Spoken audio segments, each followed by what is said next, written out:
Hello আসসালামু আলাইকুম everyone. আজকে দেখাবো বেগুন ভাজার রেসিপি। কিভাবে বাসায় পারফেক্টভাবে বেগুন ভাজবেন সেটা আজকে এই ভিডিওতে দেখতে পাবেন। চলুন তাহলে দেখে নিই। বেগুন ভাজার জন্য আমি এখানে গোল বেগুন নিয়েছি এবং বেগুনগুলো সাইজ মতো কেটে নিয়েছি। বেগুন ভাজার জন্য আমি এখানে নিয়েছি 1 চা চামচ হলুদ গুঁড়ো, 1 চা চামচ মরিচ গুঁড়ো, 1 চা চামচ জিরা গুঁড়ো, হাফ চা চামচ চিনি এবং পরিমাণ মতো লবণ। এই সব মশলাগুলো এখন আমি অল্প একটু পানি দিয়ে মিক্সড করে নেব।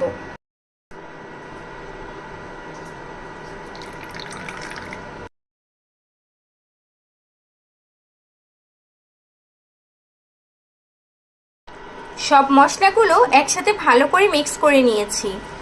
এখন বেগুনের সাথে মেখে গরম তেলে ভেজে নেব।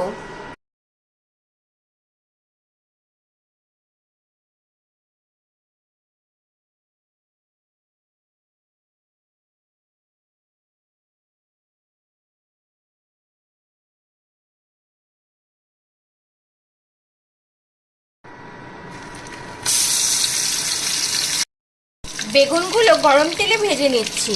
এখন 5 মিনিটের জন্য ঢাকনা দিয়ে ঢেকে রাখবো এবং চুলার তাপটা মিডিয়াম টু লোতে থাকবে। ফিরে এলাম 5 মিনিট পর। এখন একে একে সবগুলো বেগুন উল্টিয়ে দিব।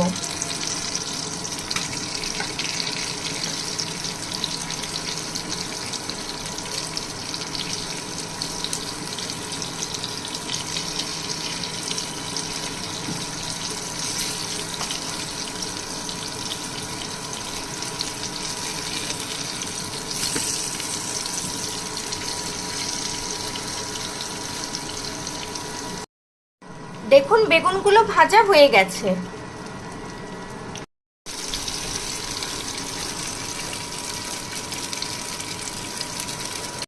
বেগুনগুলো তুলে নিয়েছি।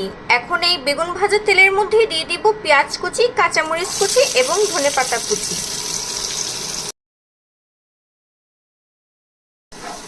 এখন এগুলো হালকা করে ভেজে নিব।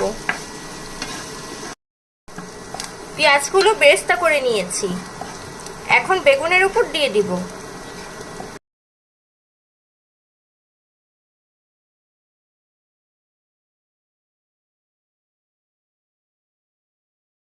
রেডি হয়ে গেল আজকের রেসিপি বেগুন ভাজা। আমার এই ভিডিওটা যদি আপনাদের কাছে ভালো লেগে থাকে আমার ভিডিওতে একটা লাইক এবং শেয়ার করে দিবেন। আমার চ্যানেলে যদি নতুন হয়ে থাকেন আমার চ্যানেলটি সাবস্ক্রাইব করে আমার পাশে থাকবেন।